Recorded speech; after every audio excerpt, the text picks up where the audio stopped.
We're back. Episode 1. It's here. It's happening now. What's up, geniuses? Community, good to see you again. Glad Here you're we back go. to join us. Community. What? We're gonna do anybody? Man, Anybody okay. out there? All right. I mean, The yeah. geniuses get it already, right? Community. It's Okay. all about the Yeah. community. I don't have friends. I got family. I realize in episode 0.5 there, I said community a lot. And yeah, it's pretty important. But I was going a little Dom Toretto there, a little Vin Diesel. I was feeling the vibe, even though, yeah, I may not be as good looking or as in that good a shape or as famous, but like I was feeling the Vin Diesel there. But I'm sure there's a drink game out there now. You guys all counted how many times I said community in that 0.5 episode. But it is about the community, and here we are. We're back. We're finally doing episode 1. AB, good to see you. Glad you're back joining me on this, and we're finally getting this done. Absolutely, Sean. Yeah. And just so you know, geniuses out there, I've got a count going. Don't worry, that's the third time he's already said community. So And it's not going to be the last. No, it's not going to be the No. last. But just know that it's great to have you back. Great to be on this again. It's just a ride that we're on, and it's just the beginning. Obviously, we're throwing as much content out there as we will be able to. It'll be fun, but it's just a cool ride, and we talk about this all the time. But this is going to be a lot of fun to see where it ends up in the end. Yeah, I agree, and we're going to try some new stuff on this first episode.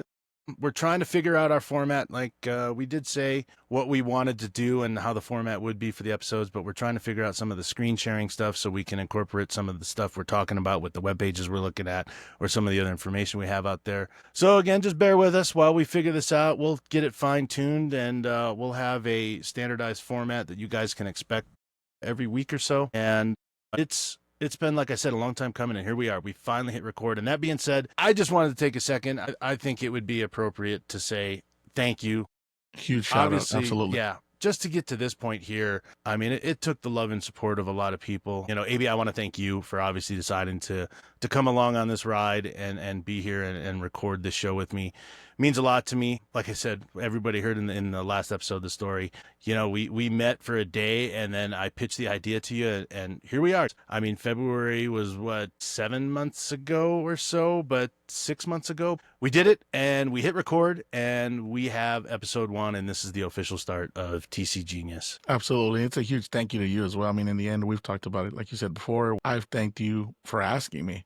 It was huge. I mean, for you to have met me and, just within a few hours, we were to build that confidence and, kind of understanding that we would have that kind of chemistry that would be needed to have something like this and for it to run. And it's just been exciting already, just thinking about the possibilities of where this could go. Yeah.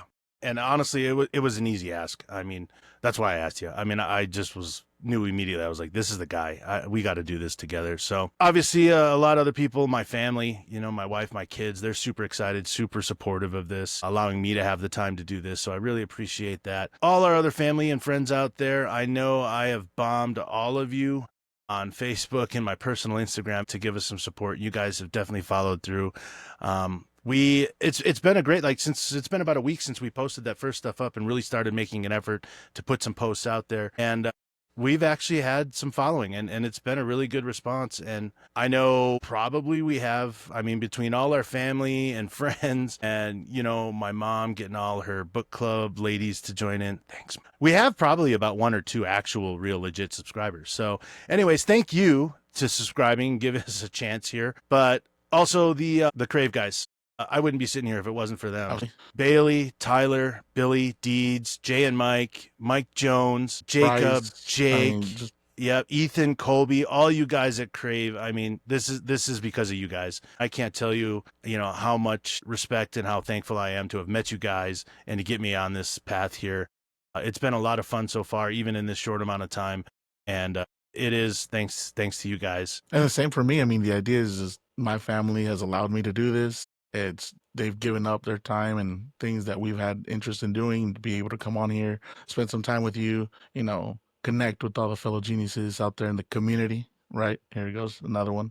But the idea of just that's on you. Yeah, no, I know that's my count. I have my own personal count. I want to see if I will fall into the SD mode, but trust me, the idea that I've been on this ride with Crave for a lot longer. I mean, time flew. I mean, it's almost been 4 years since I just stumbled into Whatnot and found their stream. And then from there, they moved on to eBay Live, and just seeing where they've gone and just being able to meet the newest people there, but then still, just be on that journey with them, find out how they've evolved, how I've evolved as a person, but at the same time within the collecting world, the things that have changed from just a few years back is immense. So, I mean, to be able to learn from them and get an education from Bailey, Tyler, Jake, Jacob, I mean, everybody else there at the shop, they definitely put me through the paces of learning what it takes. So when Sure. when you have the Sure. people in the stream watching their stream going, they have no idea what it really takes to get that up and running and for it to Yeah. flow as smoothly as it does for them. To be able to be there in person. You're local, so obviously you can see it because you come into the shop and see it as it's being run. But to have finally gotten that kind of crash course as to how that stream is run, it was huge. It definitely changed my perspective and outlook as to what it would take to do something like that. It's definitely not as easy as it looks. No, They make you're it look absolutely really right. easy. And those guys are pros at that, and they've been doing it for a long time, like you said, and they do make it look like so much fun and so easy. And it is, but it is a lot of work, and you do see all sides of it, and sometimes the streams can get kind of rowdy and stuff, and they're human too, and that's the side that I think a lot of people don't realize, and that's something on a future episode that we obviously want to have a conversation about. We'd like to have Tyler or Deeds or Jay and Mike, any of those guys, and have them come and talk. Yeah. What's it like every day to go and The do that daily- and be yeah, a the streamer? daily stream. That is their thing, and just get that insider view and that aspect of what that part of TCG is like, of selling cards and being on a live stream every day. So And the same with Bailey, I agree with you. Yeah, Yeah. the same Oh, with and Bailey. Bailey, that guy is hustling, man. I mean, he is Yeah. making it happen, and that's for Yeah. sure. He doesn't rest. So, I mean, when no. I got to be up there in Utah with you guys and then flew out to LA for LA Collecticon with Tyler and them, I remember sitting on the plane next to Tyler and I was like, yeah, Bailey just doesn't stop. And having a conversation with Bailey over dinner to sit there and be like, yeah, I mean, I don't get much sleep. I'm sitting there 2, 3, 4 o'clock in the morning, and he goes, my mind does not shut off. So to definitely get his input and have him in a future episode would be awesome, because what it takes to run a shop, it looks and feels easy, but it would definitely be a lot. I think on one hand too, his efforts show. He wouldn't be as successful, or that shop wouldn't be where it's at, or they wouldn't have the eBay Live presence that they do if he wasn't hustling like he is. So yeah, but obviously definitely a lot of props to Bailey and for the operation he's running there. And then I will say, last but most certainly not least, another little backstory here, and I'll make this quick. There's a coworker of mine, his name's Carson, and funny enough, one day we got to talking, and he has a YouTube channel. And we'll give him a little shout out here in a second. Go over and check him out. It's called JT Engineering. He's been doing YouTube for a little bit now, and we got to talking, and I told him about our ideas. And he basically gave the motivation. He's like, what are you waiting for? Hit record. And we were definitely at that point where we had all these great ideas. We had talked for literally hours about all the things we wanted to do, how we wanted to do this, but we had yet been able to hit the record button. And that day when it just sat with me, and I was like, you're right. I just need to go out there and just do this and hit record and put it out there. And Carson, I can't thank you enough for your words of wisdom, your advice, obviously still being in contact with you, just the tips you have for getting this up and running and stuff. I mean, the information has just been invaluable, and we certainly appreciate it. And then Travis from Collectors Club out in Miami. It was that very same day I went to Collectors Club, and Travis, who we'll meet at the local Genius segment here in a little bit, he was the manager. I got to talking to him, and same thing. I told him about our idea, and he said the same thing. He goes, what are you waiting for? Hit record. And I was just like, what? I have nothing. What do you mean? He goes, get your phone out. Let's do this. I got microphones here. We'll record this. Do your video walkthrough, and I'll give you an interview. And I was just like, okay, it happened so fast. I guess we're doing this. Yeah. And you called me. thing. Not only that, Yeah. you called me. And Yeah. you called me right after each conversation. You're like, hey, we got to make sure we mention Carson and Travis. I mean, you were like, hey, they're just telling me just hit record. As much as we want to work out the kinks, as much as we want to talk about ideas and what should we do and how could we do it, they just pushed you. They pushed you over the edge, and they were just like, hey, just hit record and just start putting content down and edit and work on it. And then again, it was just with practice and time, it'll come. Yep. So thank you to both. Absolutely. Y'all pushed SD and Exactly. SD pushed me. Yeah, those guys were just huge in us getting started. So here's JT Engineering. This is Carson's YouTube channel. It really interesting. So if you look at the description, he just does a lot of projects from the engineering side, a lot of design, a lot of 3D modeling, CAD, but he does model railroad, RC stuff, and whatever other projects he decides he wants to do. So really cool channel, really great dude. Go give him some support and give him a like and a subscribe over there. You won't regret it. It's definitely a really cool channel, and like I said, a really great guy. And then Collectors Club, we'll talk more about this and we'll see the shop. But here's Collectors Club down in Miami, and just a really, really cool shop, cool place. You can see right here, AGS, AI grading. We'll talk about that a little bit too. We won't go so in depth on this episode, but AB and I do have plans to talk about the different grading out there, and obviously AI grading. It's up and coming. I think the jury's still out there on whether or not it's legit, but there's some good arguments for it, and there's definitely some good arguments against it. But AGS is in Collectors Club, so you can literally drop cards off right there, get them graded while you shop. But give Travis and Alex is the owner, give them some love and go support them if you're in the Miami area, and go hit up their Instagram as well. So again, those two guys, can't thank you enough. And again, like I said, everybody else that's been involved with this so far, thank you so much for getting us here to episode 1. Thank you to everybody who's shown us the support already on Instagram and YouTube, and we just hope it continues to grow and we keep going on that growing path there. So thank you. Yep. Thank you both. Thank you to everybody that's for sure joining us in the beginning stages. I agree. So I think for this show here, we decided we're obviously going to do the intro and the opening here. We're going to get in some IQ rips. We got some really good rips to share. These are obviously our own Polkadon here. He's got a rip, and it was huge. He sent me a text one morning, and I looked at it, and I was like, oh my gosh, are you kidding me? And I sent it to you in the morning just because I didn't want to send it to you at 3 a.m. when it actually happened. Yeah, I couldn't believe it. You'll all see it here in just a second. But epic. And then there's another one we found. It was just going through Instagram, and I found this video, and it's great. I'm sure many of you have seen it already, but it's another good one. And then Jake Griffin from Crave, again, it's a CraveCon rip, and that one, we'll talk more about that video too. I can't help but just smile and just feel good every time I watch that video, because you'll understand why everybody in a few minutes here when we show. We were all in that room, right? So that's what makes it so cool. We are. We're talking about the community, right? That was right there, perfect when it comes to actual ribs, because we were actually all huddled into that room. Yes, and it was just so awesome, so much fun there. And then we're gonna get into the local genius. Like I said, we'll talk about Collectors Club, and we'll do the video walkthrough there and show you the interview with Travis and I. And then I'm getting into some market smarts. I think there's definitely legitimately some stuff to talk about the market right now. Some stuff is good, some stuff maybe not so good. Some things coming down set wise, everything like that. So we'll get into that a little bit, and then we'll talk about some specific cards and everything, and then we'll talk about some of the Genius drops, some of the new releases. It's been a busy couple weeks. Lots of different sets out there, lots of different brands all coming up with new stuff. So we'll talk about that a little bit, and then the poll. Appreciate everybody who responded to that on our Instagram. Thank you to everybody. Yeah, that was cool. Yeah. We'll talk about the response. There actually kind of an interesting bit of results on that poll right there. So I think that warrants a little bit of conversation there. And then we'll talk also about Mega Evolutions on the horizon. It'll be here soon before we know it. So yeah, end of one era. Kind of hard to believe, but we'll talk about the new one that's coming up and where that's going and our thoughts on that. And then we'll end. We got a cool friend of the channel, a young collector in his early days, and we're going to show his collection off real quick and just show him some support. We appreciate him sending the video in to us. And send us more, please. Absolutely. Yes. Anybody out there that wants to send us their collections. I love looking at collections. I love looking at people's like slabs and binders. I mean, so whatever you have out there for anybody that wants to reach out, we'd love to show those things off. Yeah. And we'll have to come up with some kind of name or something for that segment, but like collection of the week or something. I mean, obviously something a little more exciting than that. Yeah. So that could be a new part of the show.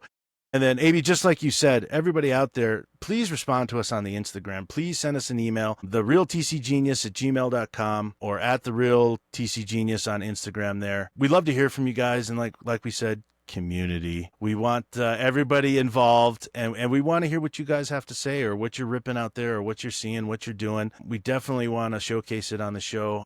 I did forget, of all the times I said community on episode 0.5, the one thing I didn't say was part of the community involvement is there are so many different ways that people contribute to this. I see you taking a tally, AB. I am taking a Jeez. tally. I told him I see would. you doing it. There are so many different ways that people contribute to the trading card group. And Nice pivot right there. yes.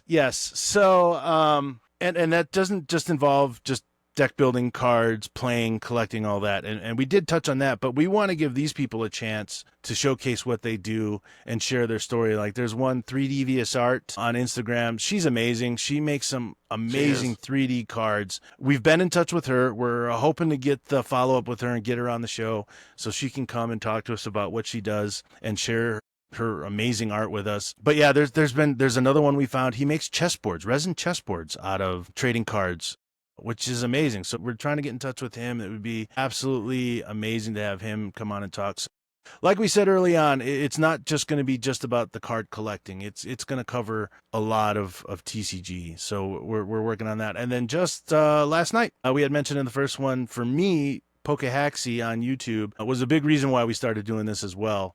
And we actually talked to him on his live stream last night. So that was cool seeing your interactions with him, because you've been following him for a long time, right? Yeah, that's what you said. That's the inspiration for the channel, right? The idea of how this all got started for you. Yeah. So he said he's going to check us out, and hopefully by calling him out right here, being Pokehaxi, come on the show. This puts a little pressure on him, but yeah, we definitely would, Haxi, love to have you on the show, and we'd love to hear your story, and then we can share our story back with you. And I'm sure everybody out in the community, there's one, would love to hear the story as well. So please come on the show. And again, everybody, please write in, post messages, share your posts, let us know what's going on out there. We'd love to hear about it, read about it, watch it, share it. So I think it's time to get into our first official IQ rips. And if you want to intro and talk about this one, take it away, AB.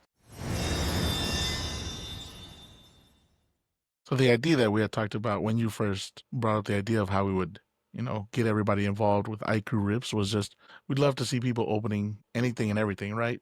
I mean, it really didn't matter, from vintage to modern to what you can find in your local shop, retail, anything and everything. The idea is there's so much, it's so much fun to see people ripping. I love it. I will have to say that the favorite rips that I like to watch are when people don't know what they're pulling. Those are fun. Right. And then I know that there's this one video that every single time I see it, it lets me know that's what collecting is all about. It's that little kid that's opening Christmas. Yeah. Or opening that pack during Christmas, telling you, oh yeah, my favorite one's Rainbow Charizard. And then actually pulls it.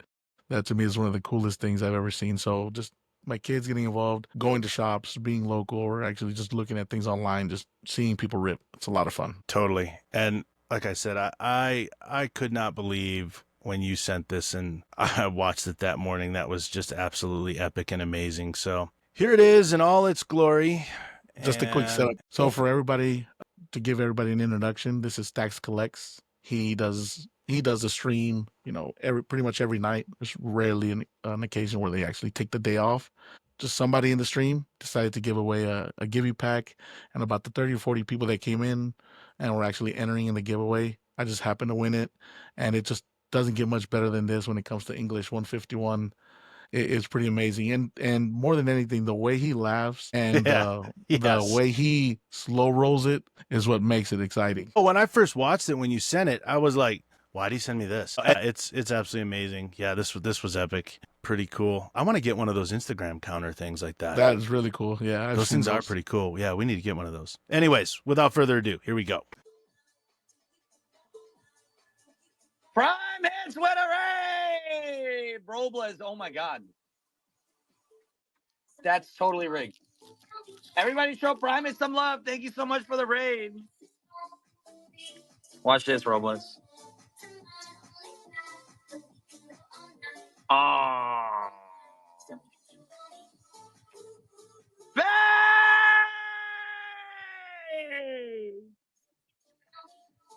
Yo!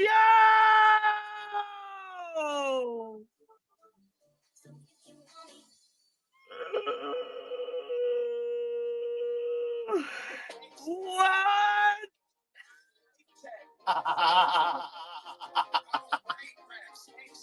Oh, you owe Gaddy a beer, man. That was for the free chat. Oh my God, bro.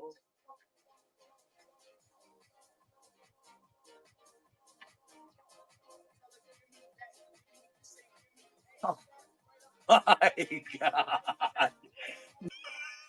And you see him do the pack trick. And I was like, okay, but then I'm like, wait, this is English. There's another Yeah. card in there, right? The slow roll for me was everything. Yeah, that was. I've never seen anybody rip and open like that. Yeah, then his laugh, man. That's awesome. We gotta have Stacks on too. Oh yeah, he said he'd be more than happy to come on. So that'll be Cool. exciting because yeah, Yes. he has his moments when he's ripping, and then he'll just stop in the middle of like a energy break, or if he's ripping for somebody, he'll just stop and he'll just do like what I start doing, the hashtag whatever that is, like, so hashtag Stacks story time, and he's just giving you like true gems of information and knowledge. And I feel like that's what, when we talk about Crave, that's what Bailey and Tyler and all the guys at the shop have done. It's the same with Stacks Collects. They just give you more and more information. They just tell you, they give you a quick background, they give you information about how they started, or pointers, or hey, this is what the market's doing, or hey, you guys need to jump on these sets. So it's just so much fun. Right. Exactly. Well, so that one was really exciting, and that was a good one. So you let us know who reacted better on this next one. This isn't our video.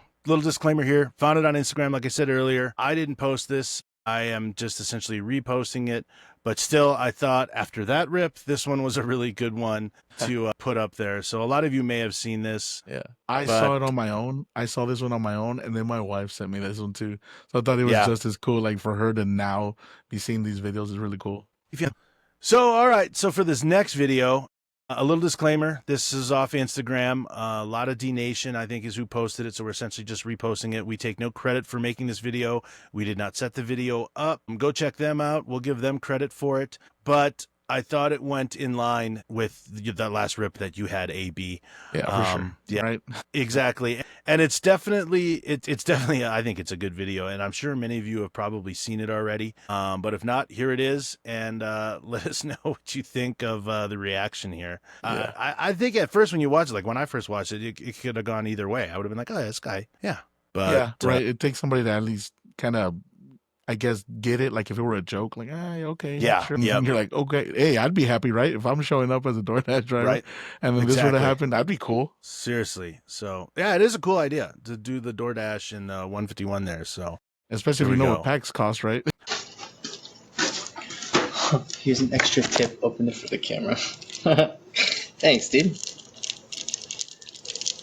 Fuck.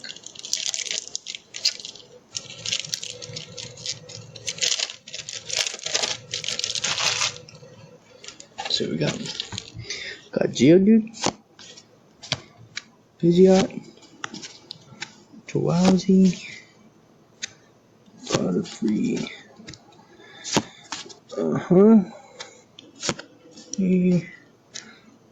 Bigger brother. Whoa. Vaporeon. Okay. Got Charizard, is that good? Story. Basic energy. Cool.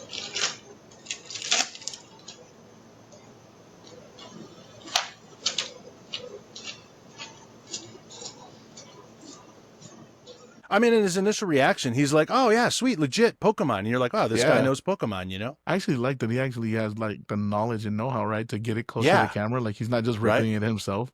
I mean, and he seems to know what he's talking about. He's going through his technique, by the way. I'm like, okay, I think I need to learn how to flip through cards like that. Right. Yeah, I don't know. Is it? I don't know.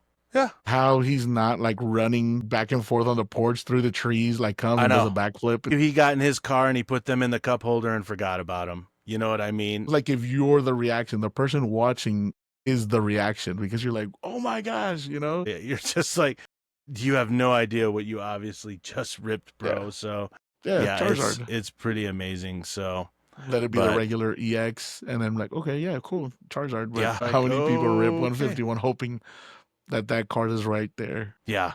I just think that's just a good video. It's pretty hilarious right there. I'm wondering if it's like a future trend from now on. Like, you know what card you got. Like, that's the true definition of Right. having somebody that knows what card they pull, and then finding a post in the future of that same card being pulled, and then them being Yeah. like, "Is this a good card? I don't know. Maybe." Yep. Yeah, right. Exactly. So, anyways, let us know. Comment, post on the Instagram. Let us know what you think of the reactions there. Who wore it better, our man AB or the DoorDash driver? So, and our last video here for our inaugural IQ rips. I think it would be appropriate to show this picture right here. So. This was CraveCon. This is where it all started. These are the Crave guys. There's AB in the driver's seat right there, and a wonderful person, Bubbles. He gifted us all these packs. They did. That was so cool. Yeah, we didn't get in the story on the other episode, did we? No, we didn't. Bubbles is a Crave Hall of Famer / legend / you know, whatever else you want to give him. That's a completely positive adjective for who he is. I mean, he's just a man of the people and has just given and given and given some more. Yeah.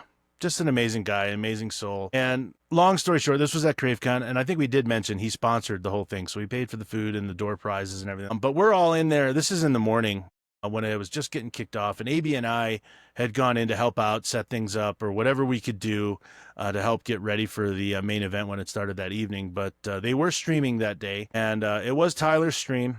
And Tyler's the guy right here in the middle of the screen. And then you got Jake right here. And this is actually going to be a video of Jake's rip right there. This is Ethan, another one of the guys that plays on there. And then these gentlemen in the back, they are other members of the Crave family there. And anyways. Craveaholics is how I call them. Because I've always called it the Crave Cave. Yeah. Right. Crave cave dwellers. Exactly. And they had a base set 2 box that they ripped that they opened that morning, and they were selling the packs on the stream. Right. I mean, this is within me landing in Utah, into the shop, about 20 minutes from the airport, and then within an hour. So again, still morning, definitely before noon, ripping base set 2. You know. Yeah. And yeah, I mean, that's an excellent point. Like you say that.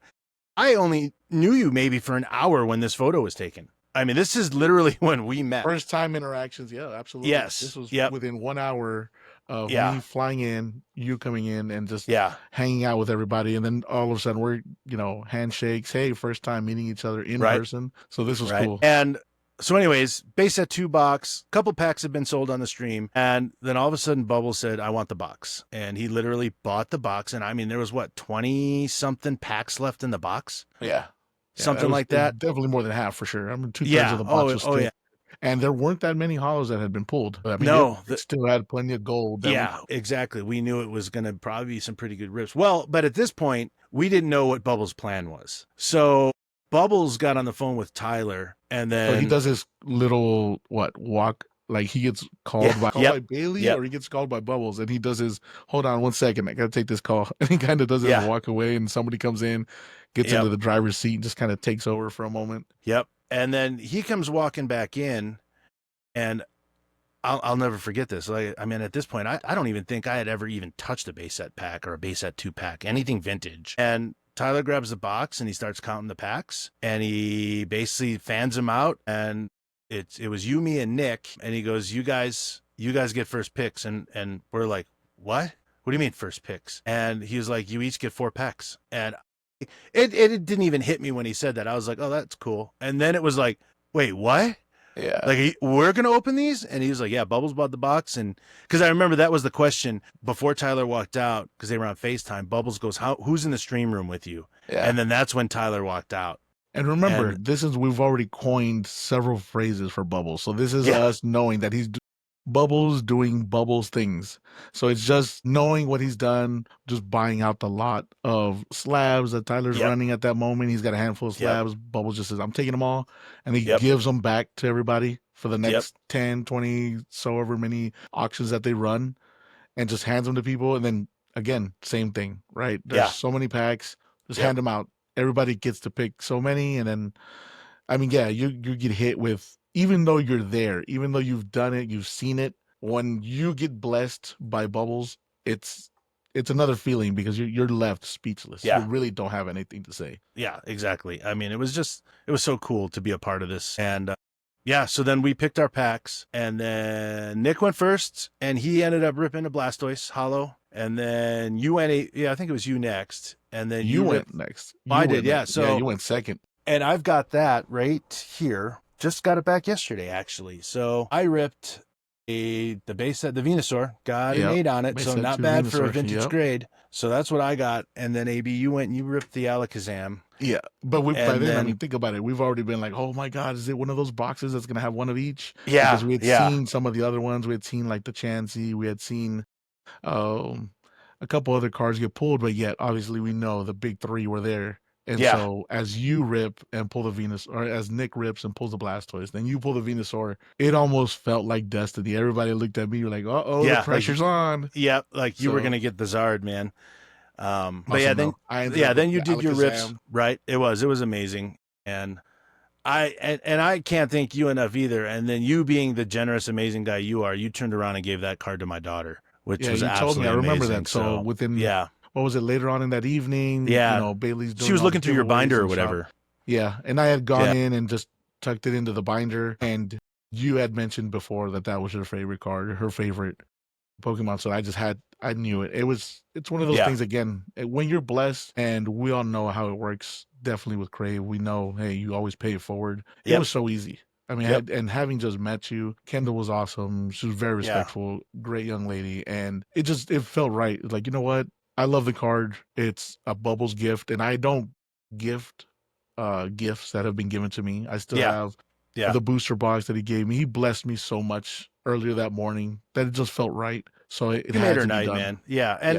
And honestly, I think Bubbles is more than happy that that's where that card ended up. I mean, I don't mean that like my daughters deserve that. I'm just saying I don't think Bubbles has any issues with you giving that card to a kid or something like that. Oh, absolutely. You know, Yeah. so if you know what I mean. So, If but yeah, if you've seen some of the other things that have happened with Crave, yeah, when it ends right. up in the hands of like a young Yep. collector, an up and coming Yep. collector, yeah, Yep. Bubbles is definitely. and Bubbles is usually behind most of it. So that was really amazing. So that was just another community moment. And I'm saying community again. There's twice. But that again, that's just seeing that early on when I started getting into TCG. That was the stuff that just made me want to do more for the community because I just saw how it was awesome. Like you said, I've known you for hours at this point. You know, you met my daughter and then you're like, here you go. And I mean, it just made her night and it was amazing. So, but there was a couple packs after they had given the 12 packs to you and Nick and I, they still had some left. So Tyler and Jake ended up ripping them. And this, folks, like I said, is one of those rips that every time I watch it, I just smile and I'm just so happy watching it. So Because you can Here it hear is. everybody, right? So again, everybody in that photo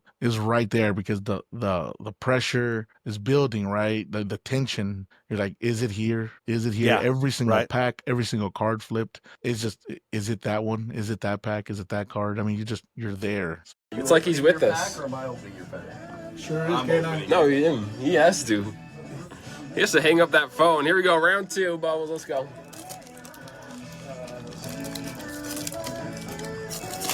Zoink.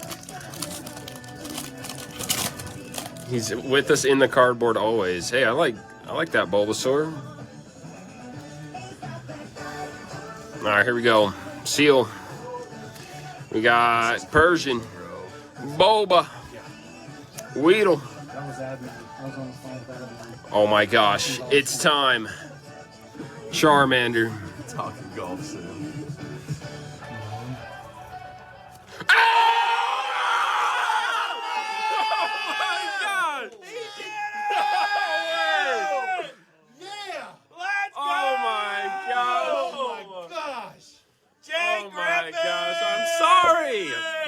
He had to. Oh my gosh. Let's go. Oh my gosh. That's the one. Oh boy. That's the one. Wow. Jake. Now what? We still ain't even done. No, you sit down. You're ripping it. Come on, Oh Jess, my come on. gosh. You ripped the pad. All right, Bubbles. After all that, how anticlimactic is that? I gotta rip this freaking Sit that pack back after there. all. So much fun. And Jake has always pulled heat. always. Yeah. Back in Jake's ripping days when he was actually on stream and would rip so much for all of us. Yeah. It's, Is it Yep. coming? Yeah. And we were like, and then we saw the red. So awesome. Oh, man, it's so cool to like close your eyes and Yeah. relive that. I mean, that's one of those things where I like Right. actually closed my eyes and took a mental note, because it's Yeah. with life and exactly. everything that goes on, you almost like, man, I can't even remember that. I can't believe it just happened. Yeah, that happened. Yeah. And obviously the chat lost it. The chat was like, Yeah. oh my gosh, like there it is. Like, yeah, it was so cool. And then again, because it's recorded, then we had recordings of the recordings. So it's just so much fun. Yeah. So yeah. Yeah, like I Definitely said, I can't. Charizard IQ rips, huh? Right. Yeah, that our first one. I mean, I think it's good. A big Pokemon Charizard theme there. Some huge rips. I mean, and we saw obviously you get that huge rip, and then our good friend Jake, he ripped that one. And like I said, I mean, if you look at that picture again, I mean, just how small that room and There's going shelves, nuts. I right? mean, yeah, There's right behind Ethan and Yes, Jake. They are yep. stacked to the brim. Yep. And that back wall right behind the door on this side where, you know, Tyler and whoever's streaming and ripping online, I mean, a table full of slabs and singles and penny sleevers and top loaders. I mean, so it's that room, the space that we're in is being occupied at 100% right there. So Yeah, that was. I mean, just that energy and just everybody, just how excited everybody was. I mean, and I'm sure you can tell just watching that video. And I hope everybody who watched it smiled too, or got a chuckle, because it was amazing. It was just so much fun. That was such a great day and such a fun rip right there. And we all managed to pull something. I mean, it was great. again, So this was before noon, right? Yeah, This right. CraveCon that starts at what, We 4 or did. 5, when, you know, they kind of started like understanding that people were going to start coming in, but it Yeah, was just an all day event, and we can't It wait for was. the next one. Everybody pretty much said, "Oh, we got to be there for the next one," and everybody's Yeah. hoping and praying, like, "Well, okay, when are we gonna do, you know, Yeah. CraveCon 2.0 Yeah, exactly. or the second So, edition?" right, Because this one was exactly. first edition CraveCon. Yeah. But Yep. it would be so cool to get together with everybody and have so many more people come out. It yeah, totally. And I think, I mean, I can't speak for them, but I really hope, you know, I think it was a success. Edit was. that out. I I think it was a success for them.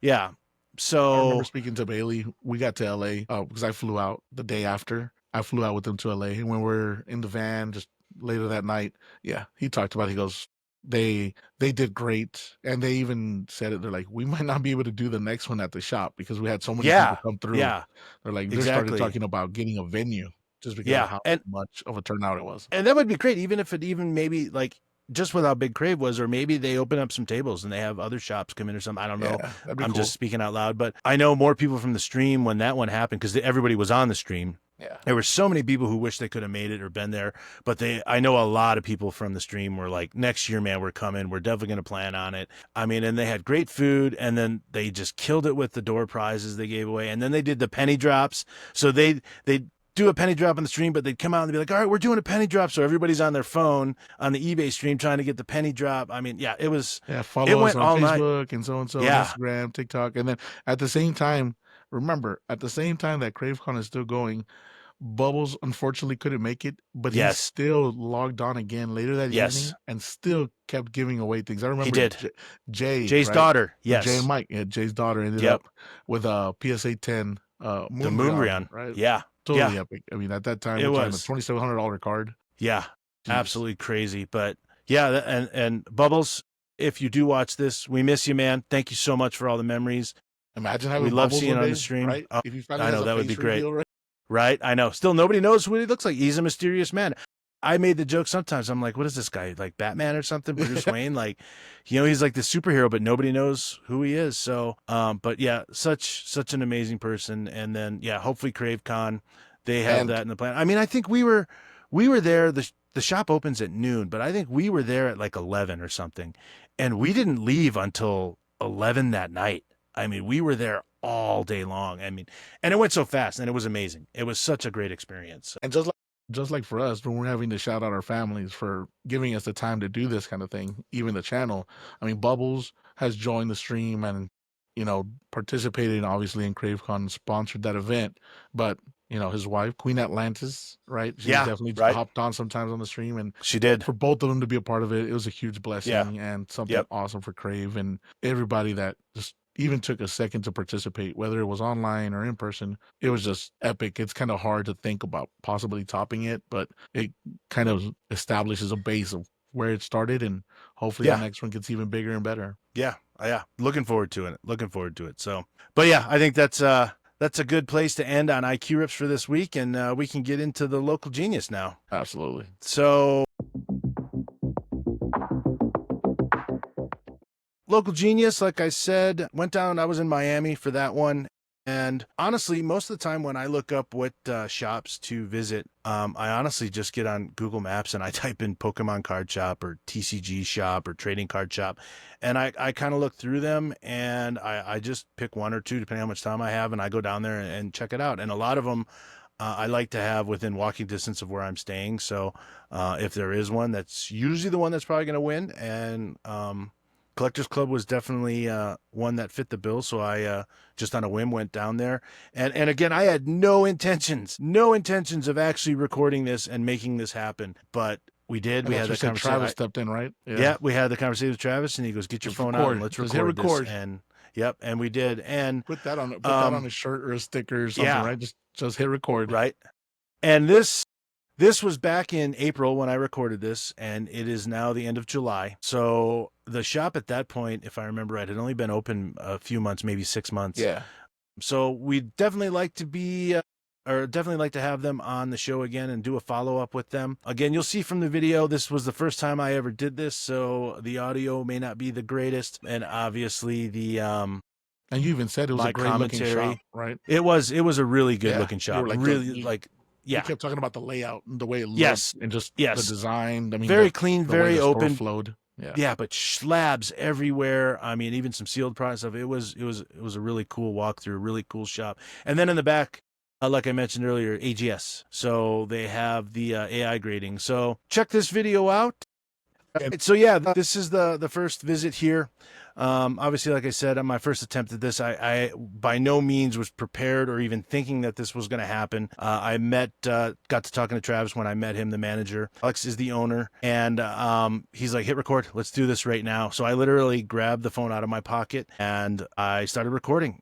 And this is our first local genius. Remember, this all started with your idea. This is one of the first ideas you pitched me when you first came to the show. It was about the local shop visits. Hey, I have this huge opportunity because of what I do. I'm able to have access to any place and every place. And I mean, we started tweaking it, the idea of like how you would go about it. And you're like, yeah, I mean, I'll be able to use that downtime to then find local shops in the area and then kind of create like what we would hope to one day be this huge database that people can come visit. Yeah. Right. And I mean, it gives it in perspective because like you can go to like Google searches and stuff, but there's not many that have like a video of it and a full walkthrough of the shop and then an interview and anything like that. So it's just a more in-depth resource, I think. So here we go. So this is Collectors Club and obviously the initial walkthrough. Beautiful, cool shop. Yeah, very cool. And the slabs in the entrance. Yeah, very nice cases. And the wall displays. Yeah, can't believe my narration. You and anybody else, right? Yeah, right. To hunt down certain cards, like it's awesome, right? And that's why local shops are needed. Yeah, yep. This is right when I think Journey Together had just come out in April. The whole Pikachu wall, there it is. Nice. Yeah, you're gonna have to tell me when you go back. Yeah. How cool is that? The future, right? The future. Right? And look at that. Same day grading. How cool. Imagine ripping a pack in store only to have it graded right And there. they've done it. Yeah. They've done it. They were telling me about it. So you start thinking like we think about all the other grading shops. I hope the machine's having a good day. And it's funny. So Travis talks about that. And like I said, we'll talk more about this after we watch the rest of this interview. But yeah, there's some interesting points about that. All right, folks. So we just did the walkthrough of the shop, and then here is our interview with Travis, who is the manager. Really nice guy. And here's what he had to say. Okay, got it. Well, hello everybody. Again, we're here at Collectors Club in beautiful Miami, and I have Alex here. Alex, I'm sorry. Let's start that over. Got it. Okay. Alex is the owner. Did not meet him. Travis, the manager here. And it's a beautiful shop you got here. I did the walkthrough, and it's real nice. I mean, you guys got a lot of product out here, sealed product, lots of graded stuff. And how long you guys been around? So we've only been in business at this point. So right now it's April. We opened February 1st. Oh, wow. So we've only been open about two and a half months. Wow. And then right now in inventory we have over $2 million just in graded cards alone, not counting sealed, not counting stuff we haven't graded yet. Like it's pretty intense. Awesome. And obviously, from what I've seen in my walkthrough and everything, you guys are all across the board. Sports cards, Pokemon. I saw some Yu-Gi-Oh over there. Any Magic or anything like that? So no Magic yet. Okay. Magic is a rough category to kind of jump into. Got it. I played Magic for years myself. I have a pretty hefty collection, but it's not something that we're looking to dive into. We're more into the investment side of sports and Pokemon. Okay. Our two biggest hits. Got it. Yu-Gi-Oh, we just we had part of it in the inventory, so we put it out. But Yu-Gi-Oh is a difficult thing to collect. Got it. We're mainly sports and Pokemon for now. Okay. Yeah, like I said, I walking through there. I saw you guys had some pretty nice bangers up there. So Yeah. So now, obviously, one really unique thing about this shop is what's behind us here. Yes. And you guys have your own in-store grading, correct? Yes. We're the only retail spot that does on-site grading that's done same or next day. Okay. And so we do that. We partnered with AGS, Okay. Automated Grading Systems. They've been in business for about 4 years now. Okay. Done over 400,000 cards. Wow. They're pushing fourth, fifth in the industry for either TCG and sports. Okay. Honestly, I was recruited to work here at the shop and run the shop from an outside source. Okay. I was brought in and introduced to AGS through that. Okay. And I'm in love. I love it. Got it. The ability to use AI to grade your cards, to give it a non-subjective, repeatable grade. Okay. Fantastic. So that is the big difference between Us. AGS and you guys is the AI, right? Nobody else does the AI. Now, what does the AI bring to grading? So the AI brings to grading non-subjectivity. Okay. So my grader's never going to have a bad day. I'm never going to walk in and go, hey, grading robot, how was your day? Yeah. It's going to look at me teary-eyed and my wife left me. Right. It's not going to happen. Okay. Okay? Life may punch your grader in the face. Don't let them punch your grades in the face. That's awesome. Yeah. Never going to happen here. Okay. The grading is done fully automated by our AI robot. Yes, we designed the robot. We designed the AI algorithm. Okay. We did. And that's the point. You want someone who knows cards. I've been in the industry for 20 years. Mm-hmm. You know, my partners at AGS have been in the industry collectively, hundreds of years. They have a great team over there. They brought their knowledge together to create the proper grading structure. Okay. And now the algorithm's able to just do that. Awesome. Back to back, no bad days, no, I don't like Charizard, I'm going to give it a 5. Or Justin Jefferson cost me 10 grand last week. Okay. Got it. So then with the AI, like how long typically does it take to grade a card? I'm not talking about turnaround time, but like the actual process. 15 seconds. Oh, really? It's that quick? Goes in the machine, scans through, comes back, guy flips it, goes in, comes back. Wow. Done. Okay. Easy. Awesome. Yeah. Cool. And then what's the turnaround usually? I mean, depending on your So, load, right? Here in store, same or next day. Oh, wow. $30 Okay. per card, no upcharge, no hidden fees. Okay. But if you want to send it to our Staten Island location to do a bigger bulk order, Okay. right now we're in about 2 to 3 weeks. Okay. And do you have plans maybe to go Collecticons, get out there, other shows, stuff like that? So we actually were we were the after party spot for Collecticon. Okay. We have a guy in Hobby Collision right now. Okay. We're the after party spot for Hobby Collision as well. Okay. So we're getting out there with the different events and the shows. And then as for going to different shows outside of the area, we definitely plan on it. We have the inventory. We have, once we get the staff fully equipped to go out, we'll be doing that. Okay. We're already on Whatnot. Nice. We already have people wanting to open stores like this in other locations. Okay. So there's a lot in the future. So there's for big collectors. plans, franchising, all that kind of stuff. All right. Yeah, I mean, like AGS just opened AGS London. Oh, really? Okay. So that just opened literally like 2 or 3 weeks ago. So this collector's club, this is only here in Miami right Correct. now, right? The only location is here in Miami. Okay. Massive location, as you can see. Yeah. Miami is one of the few economies that can really support this kind of store. Okay. So it's very strategic why we picked Got it. Wynwood specifically. Okay. All right. Awesome. Well, I appreciate your time, Travis. Always, man. I saw you guys have a web page. Are you on any social media, anything So like that? all our social media, Collector Club X on everything, even on Whatnot. Check us out, or collectorsclub.com. Okay. We have a full presence. We're there for anyone who needs anything. Yeah. Well, folks, it's been a great visit. Again, Travis, thank you for your time. Give them a like and a follow out there. And come down if you're in Miami and check out their shop. Yeah. Thanks. Thank you, guys. All right, guys. So you guys just saw the store. Sean had a lot of good questions for us. So now I got a question for him. Is he ready for a coin flip? Here at Collectors Club, we live and we die by the coin flip. That's what we do. So Sean just got this Sabo here graded with us. It's from one of the winners pack. It's a great card. Okay. I happen to have the Law and the Zorro from that same set. And so what I proposed to Sean was we're going to coin flip.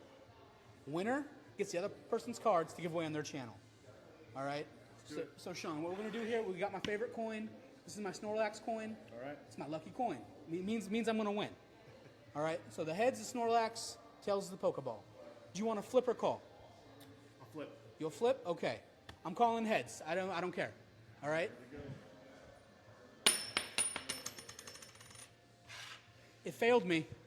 I lost. All Which right. means, Sean, these are yours Okay. to give away as you wish on your channel. Dude, that is so awesome. We really appreciate it. Thanks again, Travis, for your time.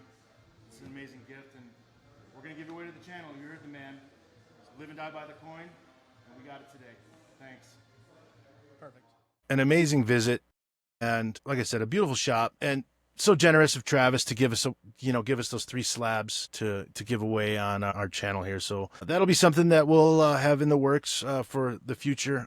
I think our plan right now is once a month we'll have a live stream, and then it'll be just a hangout, and we'll just chat and talk, and we'll give some stuff away that we've gotten from our local Genius visit. So a lot of interesting stuff though, and I think we'll get more into this on another episode. But obviously AGS, they have the AI grading. Tag is AI grading, right? Is it the future?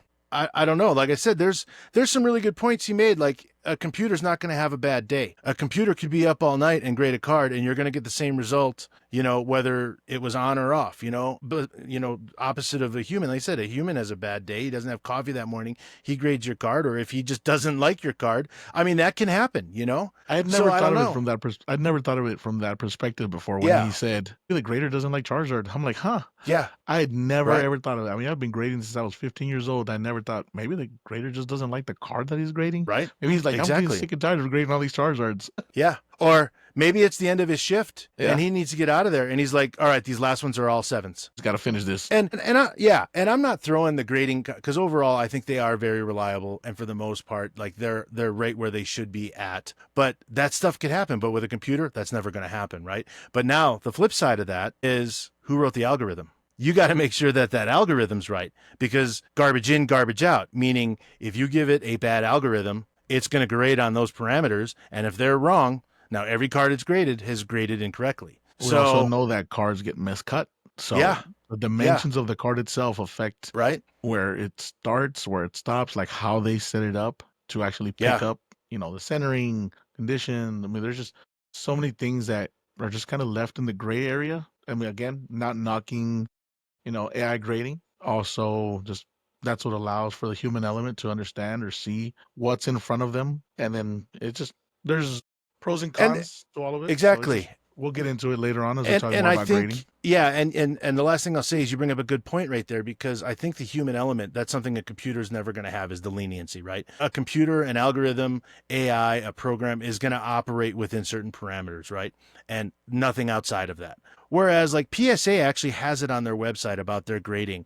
And there is one section where they talk about how you could have the same card and kind of in the same condition, but it's going to get 2 different grades. And that's because of the human element. It could be a little bit off center, but depending on the card and when it's from and the circumstances it was found in or whatever it is, I'd have to read the article again, exactly what the wording is. But basically it allows for that human element where a card could still get a better grade than one that's identical to it, because that is taken into account. Yeah, it's going to be handled on its individual merits at that moment. From videos that I've seen in the past, when they've actually interviewed a grader or a manager that's doing a walkthrough with somebody, they actually tell them, grade the card in front of you. You can't compare it to the one you just saw, because maybe somebody sends in 15, 20 of the same card. But at that moment, you don't say, well, this one compared to that one. No, you grade the card that's in front of you at that moment. Right. So, and I think that's going to be a great episode. We are going to have an episode probably fairly soon, and we're going to talk about obviously AGS, Tag, Beckett, PSA, CGC, all those ones. And we'll talk about the process and everything. Well, AB is actually going to educate us all on that, because I'm still fairly new to all of that. But AB has been doing this for a very long time and very knowledgeable on the whole topic. So we'll have a good conversation about that in a future episode. So yeah, that'll be a lot of fun. And I've learned a lot. Again, I've learned a lot just within the last few years. I mean, again, I've been grading since I was 15 years old. I always tell everybody that's the first place I drove to when I got my driver's permit. Right. I love that story. Yeah. So, I mean, the idea that you just learn so much, and obviously it's changing. Yeah, I wasn't around back then when I first started. So we'll definitely get into it. There's so much to take into account when it comes to actually from actually deciding, hey, I want to grade my collection, to how do I submit, where do I go, and maybe even like walkthroughs, how do I prepare? I mean, I can prepare different packages, or actually have different cards packaged in a step by step. You can go on YouTube and definitely check it out in other places. But there are really a lot of things that can definitely help a person get ready for Yes. that step of deciding to grade the collection. And I will say, you are the man. Everybody on the Crave stream knows you have a knack for fixing cards. And by fixing, I mean repairing small imperfections and stuff like that. I know you've received cards from people on stream before to make minor fixes to the cards so they could maybe get a better grade, correct? Yeah, but I mean it's minor now. I feel like that you actually have people that actually go to shows, and I don't want to say tamper because I feel like it brings like a And that's what I was negative, trying to be very right? careful Yeah. about saying. Yeah. Yeah. I mean, Yeah, they don't exactly. do anything to the card. I mean, in the end, it just might be something as minuscule as just making sure that the card is clean. Because even Yeah. that, I guess that's a better way to they put it. do walk through it. I mean, they do sell kits. They'll Yeah. sell you kits that you can buy online. You can buy on Amazon. You can buy anywhere else where they're just telling you, like, look at the condition of your card. What does it look like now before you send it in? Make sure it's clean. Hey, even if something as small as the card being dirty because of a fingerprint, having a little bit of dust. I mean, maybe all these things, and something maybe that has to be taken into account. The cleanliness of the card when it's being graded by AI. I mean, does that play into it? Does it not? Again, there are things that we're going to be able to address, and we'll do a lot more research on to make sure we bring it to Yes. everybody, and they can definitely get the knowledge they need to take that step forward. For sure. For sure. Well, yeah, so that was Collectors Club. So like we said in the video, go give them a like, give them a follow, go check out their website. If you're in Miami, go stop by, check them out. Tell Travis that TCGenius sent you, that ST Thank and you, AB Travis. were. Yeah, thank you so much again for everything you've done. And yeah, we really appreciate it. We'll hope to get back in touch with them and hopefully have them back on the show and do a follow-up them and see how things are going. I'd love to hear what's going on down there. It has been a minute since I've been down there and seen them and talked to them. So That'd be cool to get All even right. more access. That'd be cool to actually see the AI just at work, right? yeah, totally. That's cool. All right. Yeah. So that was a fun segment. We're going to get into our market smarts. Basically, this is the segment where we're going to talk about card prices in the market right now, what's going on, things that are up, things that are down, things that are good, things that are bad. I think this is going to be more of AB's realm right now, but I don't know. What are your impressions right now? What's going on with Pokemon TCG? Well, I mean, it feels like everybody's just kind of thinking about hitting the panic button. They're seeing what the downturn of certain cards are. Obviously, we're talking about the biggest cards of each individual set within the era, right, of Scarlet Violet. But I Yeah. mean, there's definitely cards that are on the way up. And I think it's just depending on the release, depending on what's out right now. So I know Black Bolt White flares out. So then you get an uptick in cards like the Reshiram, Zekrom cards, going back to celebrations, and even going back to like mid-era cards that, had those same monochromatic cards out. So then, I mean, I think it's just something that's fluid, but it's very interesting in seeing, how people react. You go online now, and then immediately you're getting feedback as to everybody hit the panic button because it's all going down. I mean, we've seen this, and being in Pokemon and getting back into the flow of things, starting about 4 years ago with Crave and seeing everything, it really makes you know that there's ups, there's downs, and it's everything in between. So there's really no reason to hit the panic button. Then it also depends on how you collect. Do you collect slabs? Do you collect singles, raw? I mean, I collect sealed. I mean, there's some things where maybe the market's untouchable because when it comes to sealed product, there's no real downturn. There's some cards that are maybe a little bit on the way down, maybe a little bit of interest goes down, or if not, you're seeing more cards actually being found as cards are being ripped, and cards are flooding the market. So there's a lot going on. True. And on that note, you're talking about cards flooding the market. Like, what are your thoughts on, like, because Surging Sparks, they reprinted, right? And didn't they say Prismatic, they're reprinting as well? Yeah, of course. I mean, the idea is if you're announcing that you're gonna make more of a specific product, obviously people can come back and say, okay, I don't have to panic because maybe this is the only 1, 2, 3 cards I can find. I have to be willing to pay up for that card just because I can't find it. Some people rip and rip and rip and spend tons of money trying to rip it. Some people have to rip it open. Some people are just going to be out and go out and buy a single card. Yeah, right. So it really just depends on, again, how do you collect? So I know I made a small video that's, that it's in the works to be able to be put out for content because it really just depends on what kind of collector you are and how you go about collecting. Sure. So Yeah. it's interesting. So I kind of thought maybe, or AB and I thought for this initial market smarts, like there are some big cards here that tend to be, I don't know, the most popular, we'll say, over all the different eras. And I didn't really get into any vintage here, but I'm talking some mid-era and modern stuff. So the Pikachu, for instance, right here. Let's talk about this guy. Searching Sparks, SIR. Yeah. Yeah. Very huge card. And I mean, initially when it came out, man, was this card expensive.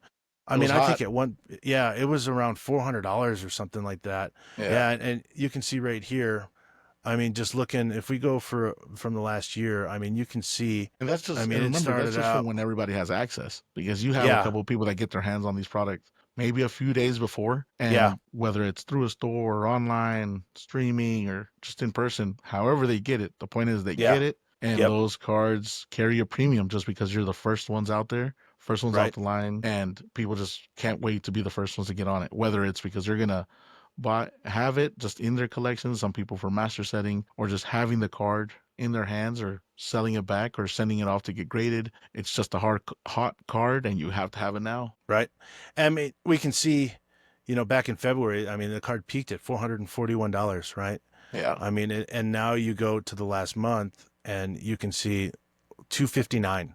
So, I mean, still a really hot card. I would say overall, again, real quick, thank you to TCG Player. This is their information that we're using here. This isn't created by TCGenius. So a great resource. So for any beginners out there looking for a good idea of where to get started on card pricing, market pricing, TCG Player is a great resource. And this is by no means professional investing advice from AB or I. This is just us talking, looking at the data that's here on the website. But I don't know if you're... Just to put it out there, remember, there's a little bit of a delay, right? People see this now, and, you can get on eBay or something and see final sales and cards that have just been sold within the last few seconds or minutes, and the prices are completely different because... Exactly, right? Exactly. And this pricing here is not talking about graded. This is all raw cards. So, and TCG Player, the way it works, and we'll talk more about TCG Player in another episode as well, it's going to have listings for cards that go from damaged all the way up to what the seller considers mint. So, but right now, I would say, honestly, if you're looking for a Pikachu, I would say it's probably a good bet. Now's the time to buy a Pikachu before it goes back up again. Because, I mean, all of this stuff seems like it's cyclical. Even me, having only been involved in this since November, I've seen it go up and down already, Yeah, So, and within each set, and then within the same era, and then now that Scarlet Violet is ending with Black Bolt and White Flare, right? What does it do, right? And then, like exactly, you said, Pokemon coming out and announcing, hey, we're not printing anymore, or we are printing. Every single detail really matters when it comes to how it's priced, condition, and then and I feel like too, a lot of stuff I've seen online and read and looked at, Surging Sparks, I don't know if I want to say people were hard on it, but it seemed like I'm not going to say it tanked, but it seemed like Surging Sparks was one of the harder hit ones. Like a lot of their value on a lot of their cards has been declining over the last few months, I would say. It's definitely not one of the ones that's still on the up and up now. I mean, you compare it to some of these other big cards here. Everybody knows, let's see. And I think where that comes from, Sean, is the fact that you can, the idea is that you can see what card is being pulled from what set. So if you can go back and look at the top chases, everybody can kind of pick those out. But when you start knowing what's the second highest, third highest, fourth, fifth, that's where you can kind of see how the set did. Do I know what the second, third, fourth, fifth highest cards were in that same set? You can pull out Fusion Strike. You can say, oh yeah, it's the Gengar.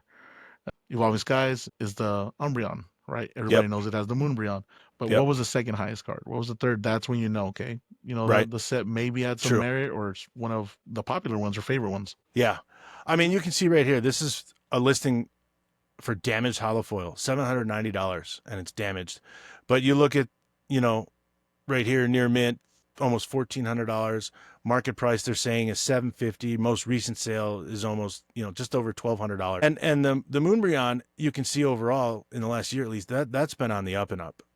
And so it has its downturns, right? You see it. It does have its moments where it comes down and people start like, wait a minute, sell, and then it levels out and then it comes right back. So, and I remember having a conversation with Bailey about like graded, like the PSA 10s of this, right? I mean, they get massive, massive prices, but like you don't want to sit on this one too long because it is kind of volatile. Like, today it's worth 730, but then tomorrow it drops all the way down to, $650. So you're losing money right there. So it's one of those cards where, like, I guess if you were going to collect it and just hold on to it for you and you had no interest in reselling, then yeah, sure, it's a great card. But if you're in the business of selling cards, right? exactly, right? If you're in the business for selling, though, my impression on this card is it's one of those ones where you get it and you flip it if you're trying to make a buck on it, And then, another Because it big has one those, too. yeah, because it has those huge spikes. It'll have moments where, hey, I mean, we've talked to Tyler, we've talked to plenty of other people, and then the community that come out and they're like, whoa, there goes Umbreon again. And it's almost like if it's a tidal wave, it starts with one and it kind of carries all the other ones with it. Yeah. So you'll see it come down a little bit. People are like, oh, buy them all. And then all of a sudden, hey, it's kind of scarce. People can't find it.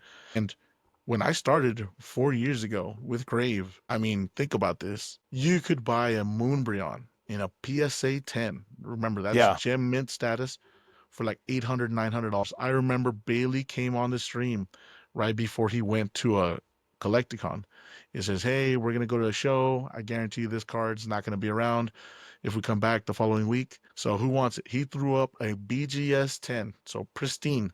So BGS 10 meaning 0.5 away from a black label on the stream, $1,000. Who wants it? Yeah. Yeah. $1,000. And then where is that card now? I mean, it's just crazy. So it really just depends. When do you buy it? When do you sell it? Totally. Part of it, right? It's part of the game, part of the madness. Totally. I totally agree. I mean, and look at this one. I know, I mean, the Sunbreon from Prismatic. Yeah. I mean, $900 right now on that one. That one is definitely down. I think raw when Yeah. this set initially came out was what, $1,400, maybe $1,500. Actually, I think it was a little bit higher. I think they Yeah. were closer to 2,000. Yeah. And Oh yeah. I think it you're right. just- Yeah. It starts to come down. It really Yep. does start to come down a little bit, but I mean, it Yep. hung around the $1,500 mark for the longest.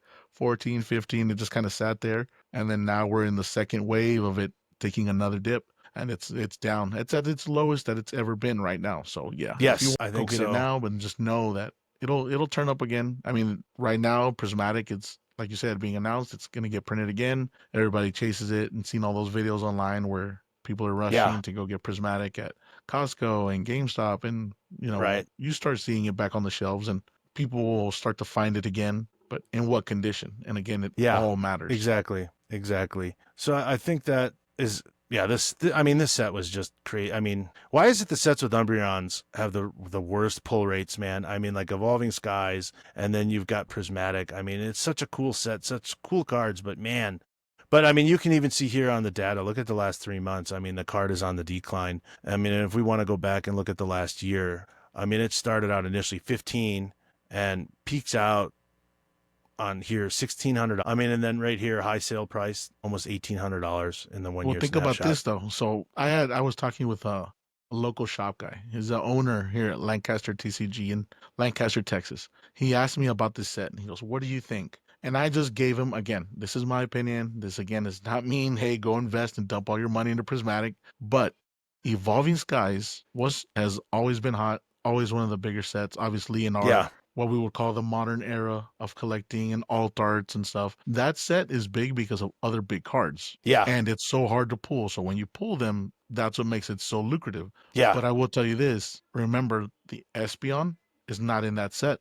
That gets pulled out of Fusion Strike. And then you have the 3 VMAX cards, the promos of the Vaporeon, the Flareon, and the Jolteon that are sold as promos in their own promo boxes. So they're not that's right. That are not in Evolving Skies. What's cool about Prismatic is you can pull them all. Yes. That's what's really cool. And obviously the Japanese equivalent is Terrestrial Festival, but that's what makes this cool and what I would believe would be a future long-term hold for that product for Prismatic. Yep. Buy ETBs because they've never made booster boxes. So buy ETBs, bundles, collection boxes of whatever you can find and just hold it because I think it has huge potential. I think so too. And then you mentioned this one already, but the Gengar, the VMAX out of Fusion Strike. My favorite card. Yeah. I mean, a damaged hollow foil right now, $330. I mean, and this one actually in the last 3 months, you can see it's been on the up and it's kind of plateaued again around 345.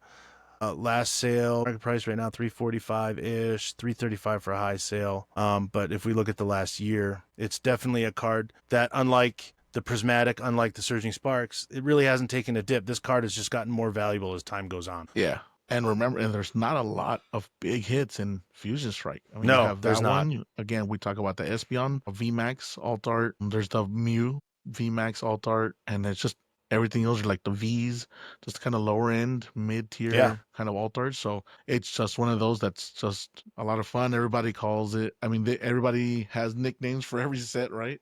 But it's a cool set. For me, it's my favorite card. It just holds a special place in my heart because this is the card that brought me back. My boys had me looking into Evolving Skies. I started ripping actual packs again about 4.5 years ago when V-Star Universe in Japanese, which was the equivalent to Crown Zenith, was being rolled out. But when the boys, my boys, Nathan and Eli, showed me that they were getting back into Pokemon and watching the show again, they were watching it, and I just happened to see something on YouTube, and I saw that they created what was now known as Alt Arts. I saw that card, and I said, I got to come back to get that. And that started it for me. It's an awesome card. Someday I'd love to have this, and add it to my collection. It is an awesome card. Really, really cool. And then the last one that is actually more of a, on the better side of collecting right now, is this is such a huge card too.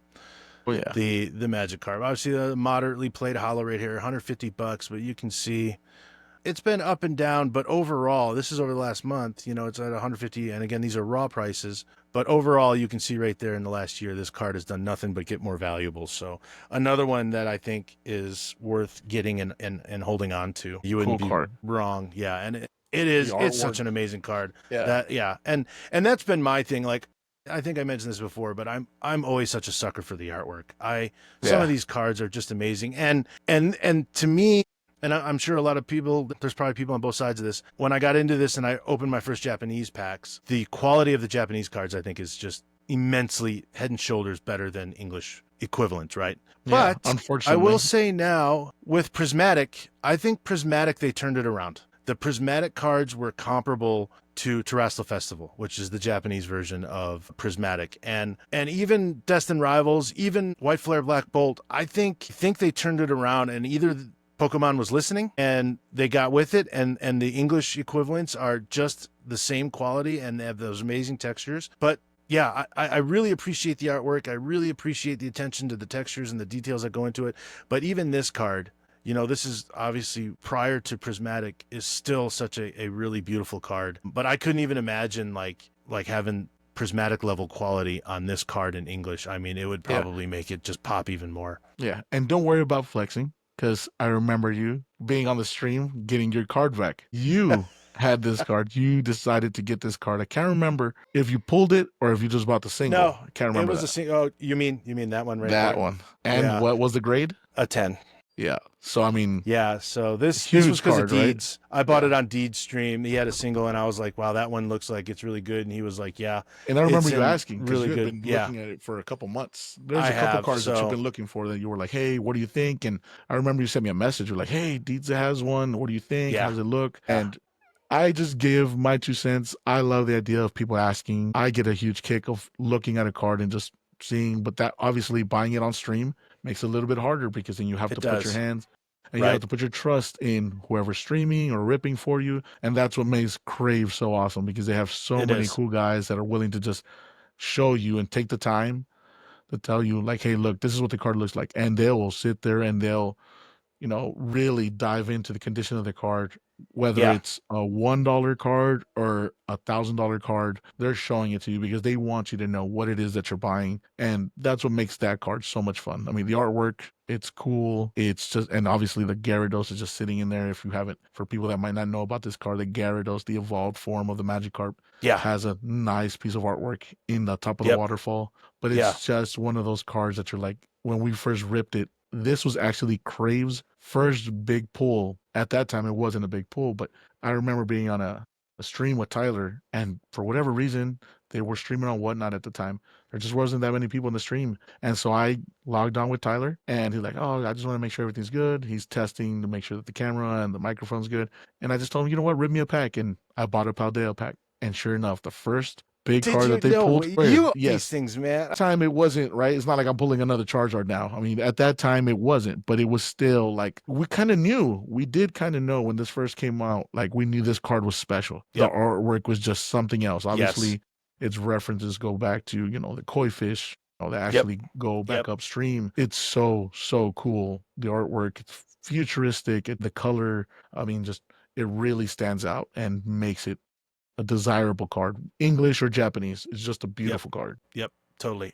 Yeah, so I think I just want to say real quick too, like obviously I think that's a big part of buying the cards, kind of touching on what you were saying, AB, is obviously having somebody you trust or somewhere you trust that you can do that. And Yes. obviously we have talked about Crave a lot already just in these 2 episodes. And for me, it's right down the road. It's my local card shop. It's where I go. I obviously know those guys now. I consider them my friends. So I have nothing but good things to say about them. We are not sponsored by them. We're not affiliated with them, but you love what you love, and we're extremely lucky that we have a shop that even when we're on a stream, we know these guys that we That can connection, trust their right? judgment on them, right? But I will say this, all of those guys that stream for Crave, they are legitimate, reliable, trustworthy people, and they will not give you a bad judgment. If they don't won't think let the you card down. is rating a 10, it's not worth grading a 10. And They'll tell you. I'll caveat that with too, like you could say you think a card's going to grade a 10, but then it goes back into that whole argument or a whole conversation of grading where you have a card you think is a 10 and it's all going to be dependent on what that grader decides it's going to be. So no one can say exactly what it's going to grade.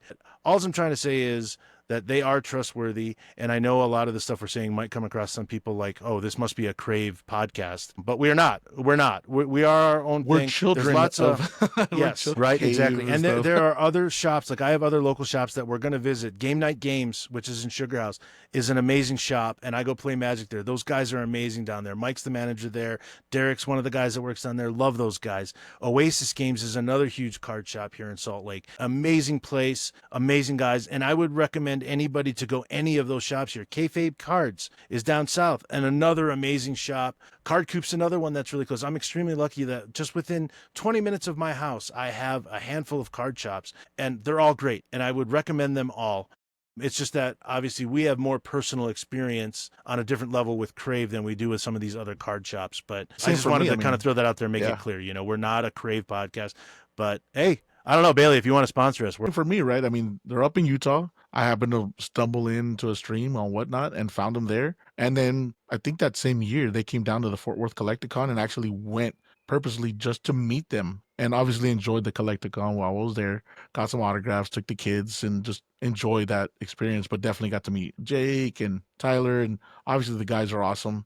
And they'll always steer you in the right direction. Nobody will ever steer you wrong. And then obviously everybody that you meet through the Crave stream at the time is just as awesome. And you realize how cool people are. That environment that Crave allows and creates and just has is just allowed it to be a really cool place to go on the daily. Remember, so they stream all the time, and they have a huge variety of people that are there. So from Tyler being somebody who actually worked in a store and ran a store, can't remember if he was part owner or the fact that he just ran a store and was actual like the title of manager and had all the experience he's had, and awesome guy to talk to when it comes to grading and just the knowledge that he has.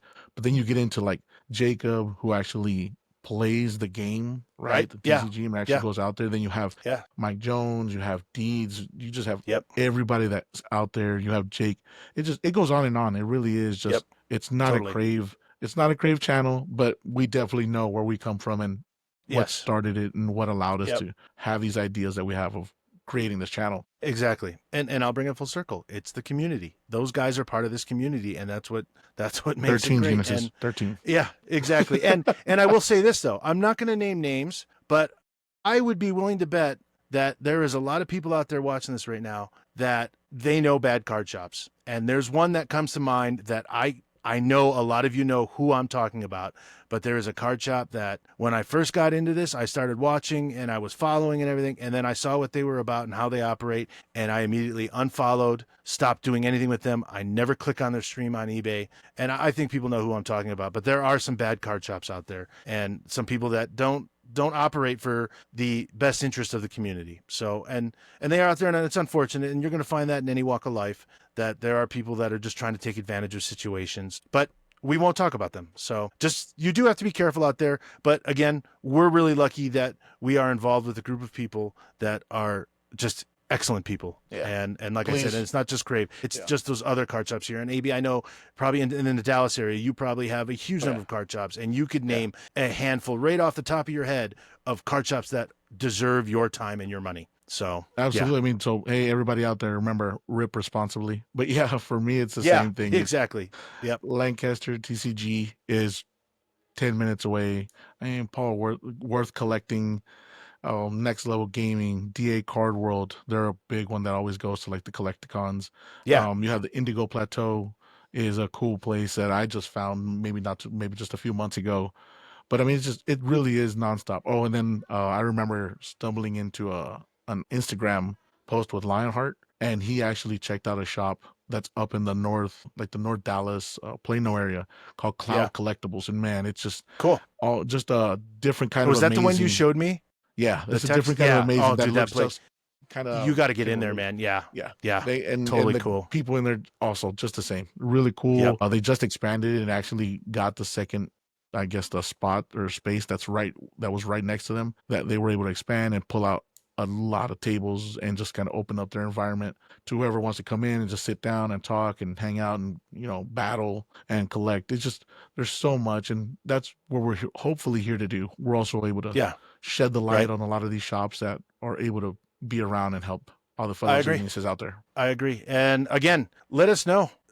Please send us an email. Again, that'd be cool. TheRealTCGenius@gmail.com, at TheRealTCGenius on Instagram. Yeah, let us know.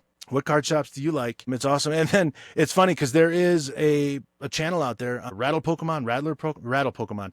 That guy is awesome. And he exposes the unfortunate side of the community, and love to have him on the show as well. But he's one out there that he's got a lot of good stuff to say, puts out a lot of good content about just being careful out there when you're obviously in some of these cards. I mean, you're spending an immense amount of money. Yeah. And you just don't want to get ripped off. So, but hopefully we can reach out to him someday and get him on the show as well. I'd love to have a conversation with him. He seems like a really cool guy. Yeah, as always, right? Like, where did it start for him? And obviously, hopefully it didn't start on the wrong foot. But I mean, the way he also puts his passion to, enlightening the people as to why he does what he does. So hopefully it's not a bad story, but it might start off that way. So yeah, exactly. But I think he has a valid place in the community and on YouTube. I think what he's doing is great, and it gets people's eyes open, and just to be buyer beware, So yeah. All right. Next segment we got. Let's talk about. It's been busy. We got some releases that came up.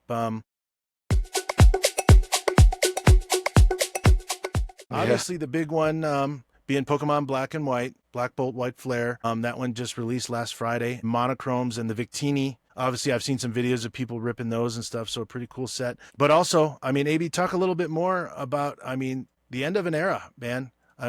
Scarlet Violet. The end of Scarlet Violet, right? Yeah. It started off with Scarlet Violet base from Paldea Evolved and everything in between. So now just ending with Black Bolt, White Flare. I mean, it's... Yeah. You really... the way we're getting hit with the wave of, Japanese releases and then English releases, it almost feels like they're not giving us a break. Right, because exactly. It feels like just one set after the other. Yeah. And that's not even touching base with, the Chinese exclusive that are now starting to creep into the market because they're doing very limited quantities when they release cards. And it's cool because it allows for more creativity, more fun, and obviously more chases, more things that you have to go and collect. Obviously, again, rip responsibly, but it really is fun because it just creates a whole new avenue, a whole new space for people to come in and enjoy, what we love doing so much, which is this hobby. So how do you feel? Where do you think Scarlet Violet overall in terms of all the Pokemon eras? Do you think a good era, an era, one of the worst ones? Like, where do you think it's going to fall in Pokemon history? I think it's going to be a great era. And here's my 2 cents on that. When you go back and look at the artwork of where Scarlet Violet is and was and finished versus previous sets. So in previous sets, obviously, when you start off, you just had the holos, right? We used to say holos or hits. We say that now because that's all that was the hit back then, the holo. Yeah. Right. That was it. And then obviously it evolved into full arts, and then, horizontal hollows, and, what was the mid era. There's just so many things in between that they've released. But the artwork, the way that you now actually look up a card depending on the artist, is Yeah. what makes it really, really cool, because they'll go Right. back and they'll look at it and they'll go, wait, Black Bolt White Flare just released a card by so and so artist. And that's, back in the Sword and Shield era and set or so and so, he also did the Giratina, or he also did, other big cards that people have followed or chased. So again, for collecting purposes, for just the artwork itself, for investing, and kind of people trying to get their idea of, hey, is this the card, right? Is this going to be Yeah. the big card? It makes it so much more fun, because it shows that Scarlet Violet came in, they just sat down and said, you know what? How can we make this set different? And the Yeah. artwork is just tremendous. Yeah. They've made it fun. You now look into it, and they've associated with the anime and kind of bringing a lot of things in. You look at the anime now and I go, okay, this is what they're doing, why they're doing it, whether it's, putting in more Pokemon within the same card and making Yeah. you think, Right. this Yeah. might be an alt art, it might be the Right, big yeah. chase card just because there's 10, 20 Pokemon. When you really look at a card, you can look at the card, and you can even ask Tyler, you can ask other people in the community that sit there and go, wow, I've seen this card 100 times, and this is number 101. And I just realized that there's a Pokemon sitting in the corner that I never even realized Yeah. was there, Right. because the Totally. artwork is so in depth. That's Yeah. what I think is going to make Scarlet Violet stand out and just be a great set altogether. Yeah. Yeah, I agree. I think actually it might have been a Sword and Shield set, like Brilliant Stars and all that, but that was with what was the illustrator's name? I think it was Toyama, with the Brute Bonnet, the Arctibax, the Baxcalibur, Yeah. and there was the Frigibax. Those 4 cards, I'm actually chasing those, trying to get those, because I love those cards purely for their art. And I know we're talking Scarlet Violet, like I said, right now, and that was a Sword and Shield era. But I mean, yeah, I totally agree with you. The artwork has done nothing but get better. And for me, like, again, like you said, from when I got into this, like this is what Pokemon is to me. Like, I don't know the days of just the hollows were hits, right? Yeah. And I think for me, Scarlet Violet's always going to have a place, because that's where I started. Stellar Crown was the first pack I ripped, getting those cards. And then, I mean, I think it ended so strong. I mean, you had, Surging Sparks, everything went crazy on. Then you had Prismatic, which everybody's crazy on, and then the reintroduction, because like for a guy like me, and we'll talk more about this with Mega Evolutions coming up, I don't know Mega. I don't know Team Rocket. That was well before my time, So to see those come back up again, and Destined Rivals, and then now we have Black and White again, essentially with Like Black a Bolt and White reintroduction, Flare. right? Yeah.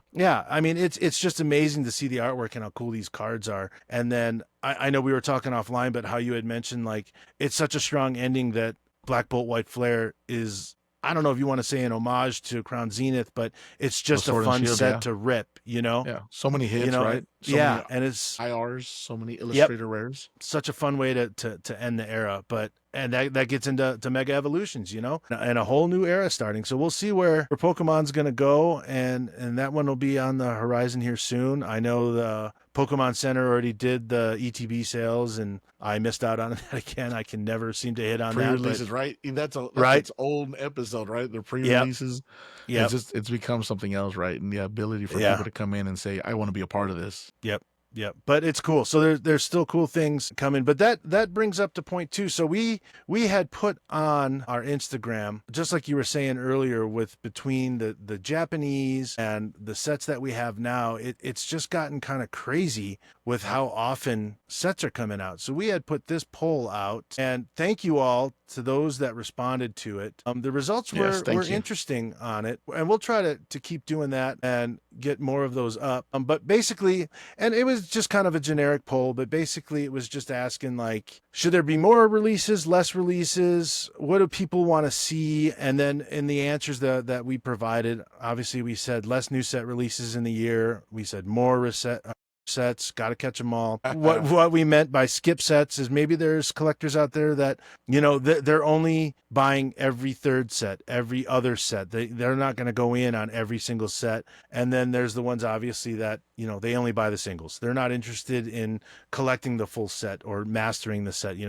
They just want certain cards, like we were just talking about, just for the artwork that's involved, and only certain cards catch their eye. Or certain Pokemon, they're like, I think Tyler laughed at me the first time I ever first said it, I said, "Oh, I used to like collecting electric Pokemon." He was like, "What?" Like it didn't make sense to him. I'm like, "Yeah, I mean, electric Pokemon were cool. That's how I played when I used to play on the Game Boy game. I used to Yeah. like collecting the electric type." But I Yeah. mean, you Right. imagine certain people chase certain Pokemon. So Yeah. But you also alluded to it just a second ago, and then when we were talking offline, AB, it also depends on what kind of collector you are. Like, if you're collecting just sealed product, like, or do you just want to get one of every ETB?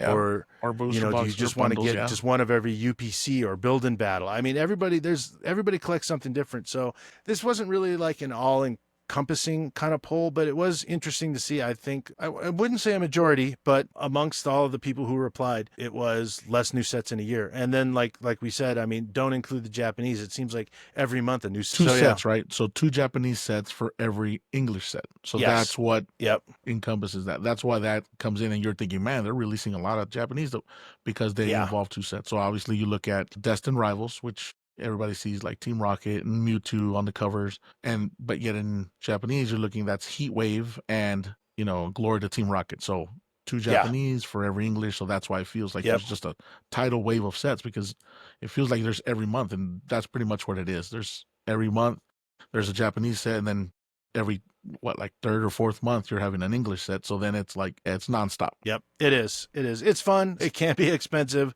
but yeah. But I don't know. Interesting results on that poll, and like I said, we'll try to do more of this in the future. Just watch our Instagram. Absolutely, and thank you to everybody who responded, because again, it allows us. It allows us to know. Maybe it gives us a direction of what to talk about, and where people's interests are, because it really brings into mind what the people want to hear about or get more knowledge about, and we can do our best in doing the best research we can and getting that information out to the geniuses out there. For sure. Well, man, I can't believe it's been a good episode. I think it's a good run. We'll end on this last video here, and came from a good friend of ours, a young collector. Levi, thank you for sending this video. And he just wanted to showcase his collection on the channel. So let's give Levi a look here. Check out my collection. This one over here? Mm-hmm. Ooh.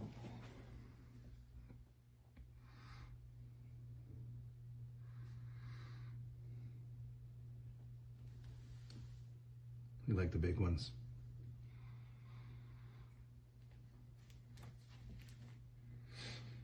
Do you want to show which one's your favorite?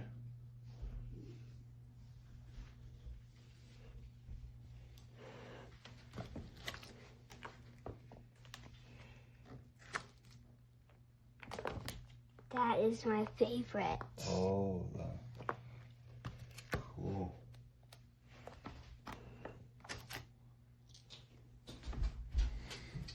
Levi says your collection's got nothing on this. Well, thank you, Levi, for that. Appreciate it. And yeah, so AB, thank you. Absolutely, SD. Episode 1 in the books, man. I think we'll have we got a good plan for episode 2. We'll have that out here shortly, and we'll keep putting the content out there. Please watch the Instagram and check that out. And yeah, we'll see you out there. And please, again, we'd love to hear from all of you. So hit that like, hit that subscribe, send us an email, send us a message, send us a DM, and we'll get back to you. Man, we just all about the family, all about the community. So and the total count, he says that was 15.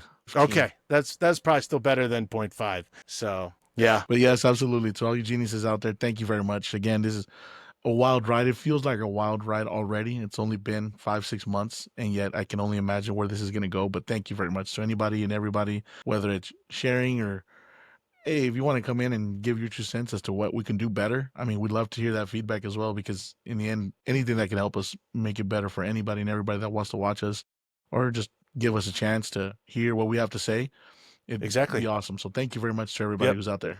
Thank you. Yep, it's a show for you, all of you out there. So let us know what you want to see. And with that, Neuro, end the show. Thanks for watching, geniuses. Smash that like button and we'll catch you in the next pack.